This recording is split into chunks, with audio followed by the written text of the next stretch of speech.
যিসকল মানুহে অৰুণোদয় 3.0 যিটো আঁচনি আছে সেই আঁচনিখন যদি আপোনালোকে এপ্লাই কৰি থৈছে তেনেহ'লে আপোনালোকৰ কাৰণে আছে ভাল খবৰ। আপোনালোকে কিন্তু শীঘ্ৰেই আপোনালোকে যিসকল মানুহে ফৰ্ম ফিল আপ কৰি কিনে জমা দিছে সেইসকল মানুহে পইচাটো অতি শীঘ্ৰে আপোনালোকে পইচাটো লাভ কৰিব।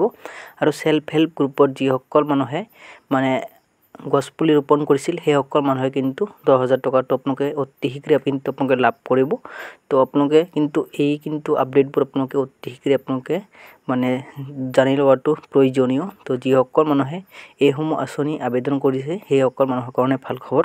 নতুনকৈ যিসকলৰ নাম অৰুণোদয় আঁচনিত অন্তৰ্ভুক্ত কৰিছিলোঁ তেওঁলোককো যাতে আমি সোনকালে অৰুণোদয় দিব পাৰোঁ তাৰো ব্যৱস্থা আমি ইতিমধ্যে হাতত লৈছোঁ। অসমৰ আই মাতৃসকলক সেলফ হেল্প গ্ৰুপৰ আই মাতৃসকলক যি মহিলা উদ্যমিতা 10,000 টকাৰ প্ৰতিশ্ৰুতি দিছিলোঁ তাক আমি সম্পূৰ্ণৰূপে যাতে পূৰণ কৰিব পাৰোঁ সেই লক্ষ্যত এতিয়া আমি আগবাঢ়ি যাম। পঞ্চায়ত নিৰ্বাচনৰ সময়ত আমি আপোনালোকক প্ৰতিশ্ৰুতি দিছিলোঁ যে দালি নিমখ আৰু চেনি আপোনালোকক কম মূল্যত দিম। 1 অক্টোবৰৰ পৰা সেই আঁচনিখনো আমি আৰম্ভ কৰিম। পঞ্চায়ত নিৰ্বাচনৰ সময়ত মই আপোনালোকক প্ৰতিশ্ৰুতি দিছিলোঁ যে গেছৰ চিলিণ্ডাৰৰ দামো 300 টকা কমাই দিম। এতিয়া তাতো হাত দিছোঁ যাতে যেনেকৈ কৈছিলোঁ সেই প্ৰতিজ্ঞাও যাতে আমি পূৰণ কৰিব পাৰোঁ। গাঁৱৰ আৰু চহৰৰ দুখীয়া ৰাইজে গেছৰ চিলিণ্ডাৰ যাতে 300 টকা কম দামত পাব পাৰে।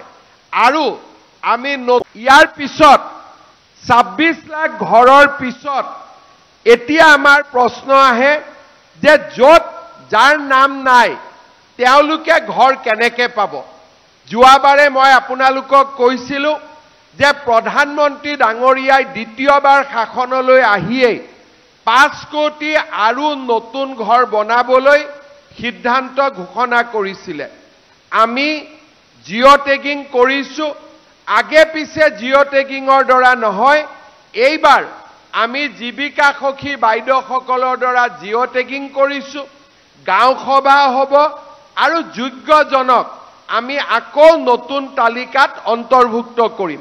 আৰু লগে লগে এইবাৰ আমি সেলফ জিঅ' টেগিং অৰ্থাৎ নিজৰ জিঅ' টেগিং নিজে কৰিব পাৰোঁ কৰাৰো সুবিধা।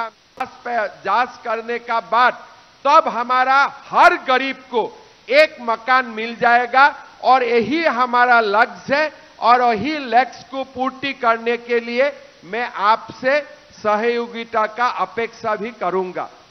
श्रद्धा मैं राइजक एटाই अनुरोध करिम जे आपनालोके आमाक सहयोगिता करिब आरु आमी आपनालोকক जिए प्रतिश्रुति दिसु सम्पूर्ण प्रतिश्रुति 100% আমি পূৰণ কৰিম আৰু অসমক আমি ভাৰতবৰ্ষৰ ভিতৰতে এখন বলিষ্ঠ আৰু সমৃদ্ধ ৰাজ্যলৈ আমি ৰূপান্তৰ কৰিম।